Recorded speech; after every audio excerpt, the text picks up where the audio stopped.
Bienvenue au Conseil européen pour Ici l'Europe. Les 28 ont planché cette semaine sur la politique migratoire après des naufrages à répétition en Méditerranée qui ont fait des milliers de victimes depuis le début de l'année. Ils se sont dotés d'un plan d'action, certes, mais rien ne dit qu'il ne restera pas un catalogue de bonnes intentions, comme ça a été le cas en octobre 2013 au moment du drame de Lampedusa. On a dit à ce moment-là, plus jamais ça. Alors, qu'en est-il aujourd'hui? Eh bien, débat entre deux acteurs de la politique européenne aux premières loges. Sandro Gozzi, bonjour. Bonjour. Vous êtes secrétaire d'État aux affaires européennes de l'Italie, du Parti démocrate, à gauche donc de l'hémicycle. Un pays, l'Italie, particulièrement touché, bien sûr, par l'afflux de migrants particuliers venus des côtes libyennes. Et puis, vous avez face à vous aujourd'hui Guy Verhofstadt, bonjour, chef de file des libéraux et démocrates au Parlement européen, ancien Premier ministre de Belgique pendant très longtemps, et un parti, les libéraux, très attaché aux libertés civiles, alors qu'une certaine droite européenne voudrait surtout décourager les départs. On va en parler aujourd'hui. Sandro Gozzi, voilà des mois, peut-être même des années, que l'Italie demande l'aide et la solidarité du reste de l'Europe, alors qu'elle a mis d'ailleurs sur pied toute seule la fameuse opération Mare Nostrum, qui fait référence maintenant pendant un an à ses frais. Alors pourquoi est-ce que vous n'avez pas été entendu? Et ça fait des années qu'on demande à l'Europe d'être l'Europe. On demande à l'Europe d'assumer les responsabilités qui sont les siennes, parce que la Méditerranée est une mer européenne et parce que les causes de ces flux, qu'il s'agisse de la Libye, du Corne d'Afrique, du Moyen-Orient, de la Syrie, ce sont des causes vis-à-vis desquelles seulement l'Union européenne en tant que telle peut donner des réponses. Donc on demande à l'Union européenne d'être cohérente avec elle-même, avec ses traités, où on parle des responsabilités pour les frontières, où on parle des politiques d'immigration commune, où on parle des relations entre Europe et Afrique, et où on parle aussi de développer un véritable système d'asile commun européen. On demande tout simplement aux Européens, à nous, Européens, d'être cohérents avec nous-mêmes. Ce qui n'est pas le cas d'ailleurs. Pourquoi est-ce que l'Europe est restée finalement sourde aux appels au sauvetage des pays du Sud? Ce n'est pas l'Europe qui est sourde. Ce n'est pas l'Europe. Ce sont les États membres de l'Union européenne qui n'ont pas pris leurs responsabilités. Parce qu'au niveau de l'Union européenne, on sait très bien ce qu'il faut faire. Il y a l'explosion du phénomène quand même qui est relativement nouvelle. Du phénomène, mais on sait très bien qu'au niveau européen, il faut développer une politique commune d'asile qui est quand même différente de ce qu'on a aujourd'hui, avec ce qu'on appelle en anglais un burden sharing. Ça veut dire que chaque pays prenne ses responsabilités et ne laisse pas toute la responsabilité au pays où entrent les demandeurs d'asile. Deuxièmement, une politique de migration légale, ce qui n'existe pas. Il existe 28 systèmes différents. Et finalement, il faut une protection de nos frontières et qui est aussi responsable pour les sauvetages en mer, qui est commune, où les 28 États membres ne participaient pas, 4 ou 5 États membres sur base volontaire, comme c'est le cas maintenant. Donc quand je dis que ce n'est pas l'Europe qui est en cause, c'est les États membres qui ne veulent pas justement... je ne parle pas de l'Italie, je vais tout de suite le souligner, mais je parle de tous les autres qui ne veulent pas développer cette politique communautaire au niveau européen. Et néanmoins, on voit que pour les flux migratoires, ce n'est qu'au niveau européen qu'on peut résoudre le problème. Alors, effectivement, votre pays, quand on dit, on ne parle pas de l'Italie, d'octobre 2013 à octobre 2014, pendant un an, a payé, très cher d'ailleurs, 114 millions d'euros, cette fameuse opération Mare Nostrum de repêchage au large, qui a sauvé 170 000 vies. Pourquoi l'avoir arrêté? Écoutez, ce n'est pas une question de comptabilité, parce que même un mort, c'est un mort de trop. Et il est clair que la Méditerranée est devenue un cimetière suite à l'égoïsme, à la myopie, à l'indifférence de plusieurs gouvernements européens. Donc la question, ce n'est pas comptable. La question, c'est que Mare Nostrum, c'était une réaction d'émergence et sur laquelle nous avons assumé des responsabilités pour un continent entier tout seul. Maintenant, il faut construire des solutions politiques et des stratégies politiques. Et donc, il faut bâtir sur d'autres bases. Et nous pensons que l'opération Triton, ce n'est que les débuts. C'est totalement 30 fois plus de morts à la même période. On voit bien que ça ne fonctionne pas quand même. Oui, Triton, cette opération européenne de Frontex. Parce que l'Europe ne fait pas assez d'efforts. Si on prend ça, Triton, c'est quoi? C'est 2,9 millions d'euros C'est 3 fois moins que Mare Nostrum. Selon moi, ce n'est pas assez. Triton, c'est quoi? C'est 2 avions, c'est un hélicoptère et c'est 7 navires. Pour moi, c'est suffisant peut-être pour la côte belge. C'est suffisant pour la côte belge. Mais la côte belge, ça mesure 80 km, pas plus. Mais pas pour la Méditerranée. Selon moi, il faut avoir une agence européenne qui a 10 fois plus de moyens. Ça éviterait l'hécatombe. Le renforcement actuel, en tout cas, va éviter l'hécatombe nettement. En tout cas, ça va diminuer. On peut jamais, naturellement, on ne peut jamais donner à 100% la garantie. Mais la réalité c'est que ça va diminuer quand même. Il y a d'autres choses à faire. Avec la difficulté de repêchage, si on sort de ces eaux territoriales. Mais il y a d'autres choses à faire. Je ne dis pas que renforcer Frontex, ça suffit, mais il faut le faire. Ça, c'est clair. Parce que c'est quand même la première chose à faire, c'est sauver les gens qui sont naufragés. La deuxième chose à faire, c'est changer toute la politique d'asile en Europe. Moi, je propose que les gens aient la possibilité de demander de l'asile politique dans le pays d'origine, dans les ambassades, dans les consulats, avec des visas humanitaires, peut-être aussi dans des endroits qui sont spécialement faits dans des zones de conflit. Pourquoi? Parce que maintenant, on oblige les gens à demander de l'asile sur le territoire européen, c'est les principes de Dublin, et donc ils se mettent dans les mains des organisations criminelles. Ça pose quand même problème dans les pays qui n'ont pas de tradition très démocratique ou qui sont très déstructurés, parce qu'on voit bien que cette région est toute déstabilisée. Oui, mais moi je suis d'accord sur le fait qu'il faut développer un dialogue, une coopération avec les pays d'origine et les pays du transit. Nous, pendant notre semestre de présidence du Conseil de l'Union européenne, nous avons poussé là-dessus. Il y a un document dont personne ne parle, le document qui a été adopté par le Conseil de Luxembourg en octobre, où tout est écrit. Tout est écrit du point de vue du renforcement des Frontex, de la gestion des frontières, d'une politique véritable commune d'asile et aussi des possibles initiatives de l'Union européenne et des Nations unies pour aller sur place, pour éviter que ces gens-là se mettent dans les mains des trafiquants des êtres humains pour ces voyages du désespoir. Maintenant, il faut commencer à passer à l'action. Ce que nous attendons de la Commission européenne suite à ce sommet, de cet agenda européen pour l'immigration, pas de réinventer la roue. Tout le monde sait les causes du problème, tout le monde sait qu'il faut faire. Il faut faire. Il ne faut pas se demander qu'est-ce qu'on doit faire, il faut prendre les mesures opérationnelles pour développer ça. Alors rappelons quand même d'où viennent les migrants qui risquent leur vie en Méditerranée et qui sont aussi les passeurs qui profitent de leur détresse et monnaient très chèrement leur embarcation sur des bateaux de fortune. Le point tout de suite avec Ashreen Verdian. Traverser la Méditerranée grâce à des passeurs, un risque souvent mortel qu'un nombre grandissant de personnes n'hésitent plus à prendre. Depuis le début de l'année, 31 500 personnes sont arrivées en Europe depuis l'Afrique du Nord. 13 500 ont été secourus rien qu'entre les 10 et 17 avril. Certains n'ont pas eu cette chance. 900 migrants ont trouvé la mort entre le 1er janvier et le 15 avril dans de telles expéditions.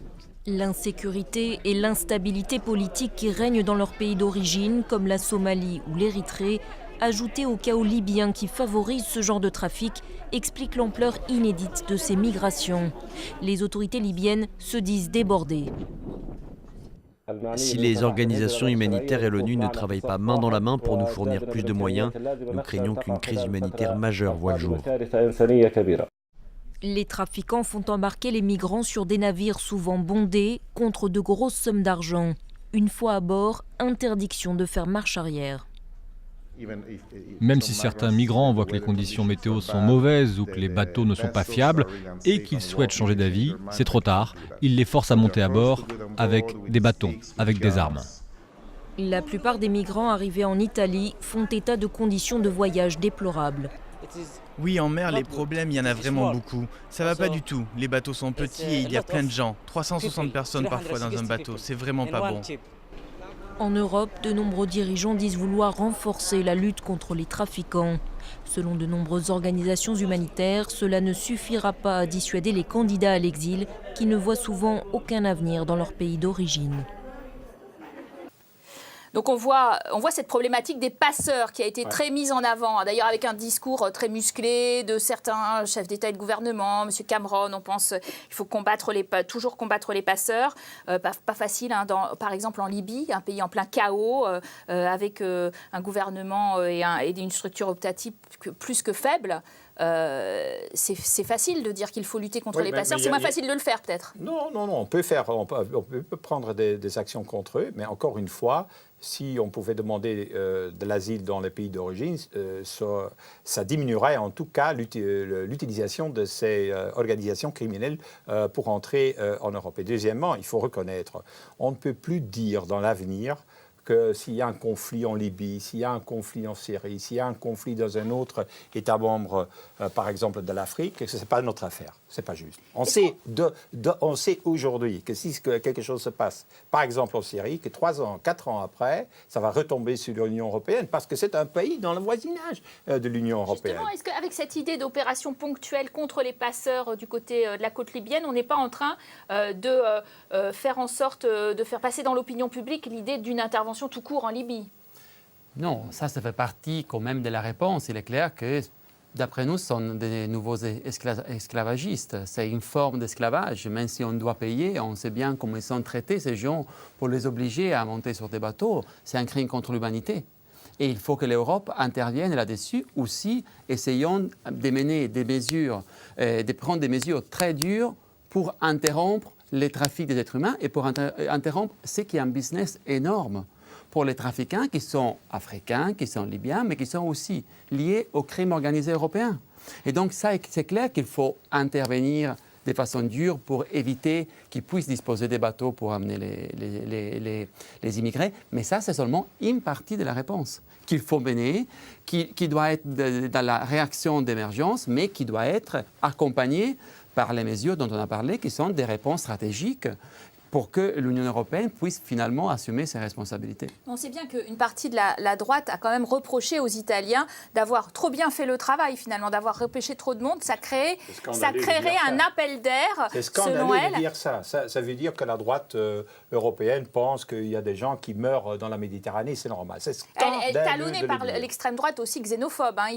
C'est l'extrême droite xénophobe qui dit ça, mais c'est scandaleux de le dire, parce que chaque être humain qu'on peut sauver, c'est quand même ça de gagner. C'est incroyable de dire, la solution, c'est de laisser périr les gens dans la Méditerranée. Non, il faut s'attaquer aux causes. Et je crois une des mesures à prendre, à côté de la lutte contre les organisations criminelles, à côté d'un autre système d'asile, c'est aussi un système de migration légale. Parce qu'il faut le dire aux téléspectateurs, il y a quand même la moitié de ces gens, une grande partie de ces gens... Les Européens sont prêts à ça, la Belgique, mais je m'excuse, la on a France, besoin de ça. On a besoin de ça. Il y a un manque de main-d'œuvre, certainement dans certains pays de l'Union européenne, et ce sera nécessaire dans l'avenir. Il faut le faire dans un cadre légal. Pourquoi ne pas, plutôt que d'avoir 28 systèmes différents, comme on a aujourd'hui, créer un système de carte bleue européenne. Ça existe, la carte bleue européenne, mais c'est une 29e système. C'est un système supplétif à côté des 28. Donc, il faut avoir quelque chose comme les Américains appellent le green card, la carte verte. La même chose les Canadiens, les Australiens. On doit faire la même chose parce qu'il y a beaucoup de ces gens qui peuvent entrer dans ce système-là plutôt qu'aller dans les mains des organisations criminelles qui leur abusent. Alors, est-ce que l'Europe endettée, où on voit ressurgir un certain repli nationaliste, les égoïsmes vont bon train aussi. Est-ce que cette Europe-là, elle n'a plus les moyens ni la volonté politique de respecter les conventions internationales qu'elle a signées sur l'accueil des réfugiés ? Ce serait les suicides collectifs de l'Europe, de renoncer à assumer ses responsabilités. Tout d'abord, vous parliez de l'opération Mare Nostrum, qui était une réaction d'émergence. Dès qu'on l'a interrompu, les flux migratoires n'ont pas baissé. Donc, ça veut dire que ces effets appel d'air n'étaient pas liés à Mare Nostrum, mais liés au fait qu'il y a des raisons structurelles qu'on n'a pas abordées. Donc, ça, c'est la première réponse à la droite, à l'extrême droite dont vous parlez. La deuxième réponse, c'est clair, c'est sous les yeux de nous tous. 28 politiques nationales d'immigration, même légale, ne marchent pas, ne fonctionnent pas. Il faut développer des politiques d'immigration légale à l'échelle européenne. Et c'est ça la réponse. Ce n'est pas d'essayer de retourner aux frontières nationales, parce que nous ne voulons pas renoncer à notre liberté en tant que citoyens européens. Donc ceux qui disent en France, par exemple, qu'il faut retourner abandonner Schengen et retourner aux frontières nationales, ils n'ont rien compris du grand achèvement que l'Europe a permis à nous, les Européens, la liberté de circuler. Deuxièmement, il est clair aussi que si on ne commence pas à programmer au niveau européen, à la lumière des besoins de notre marché du travail, et elle a besoin d'une programmation qui doit passer du niveau national au niveau européen, nous ne réussirons jamais à avoir la bonne solution à ces problèmes. Vous avez l'impression que certains disent que finalement la déstabilisation de toute cette région irako-syrienne, libyenne, etc. n'est pas du seul fait des Européens et que donc le partage du fardeau devrait se faire de façon plus large, après tous les Américains. Ça, je trouve incroyable. Est-ce que les Américains nous demandent d'intervenir sur la frontière mexicaine-américaine pour résoudre leurs problèmes? Sur les réfugiés, le partage Oui, mais c'est aussi des réfugiés là-bas. Ce sont des Mexicains qui passent la frontière.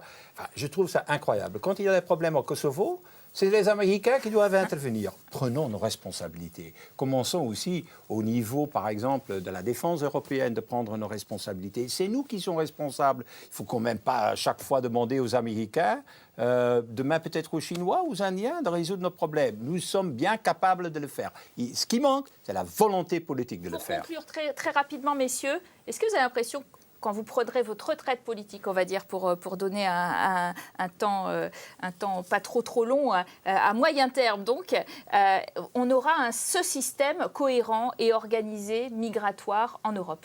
Nous devons montrer la détermination et la volonté politique pour achever ces résultats. Je crois que oui, parce que c'est la seule possibilité pour résoudre ces drames et ces tragédies. Merci à vous d'avoir participé à ce débat. Merci à vous de l'avoir suivi. Vous restez bien sûr en notre compagnie. Nous allons retrouver dans un autre bâtiment, celui de la Commission européenne, quelqu'un qui l'occupait en tant que commissaire européen au développement et à l'aide humanitaire, Louis Michel, qui a d'ailleurs été aussi votre ministre des Affaires étrangères, Guy Verhofstadt. À tout de suite, juste après la pause. On se retrouve.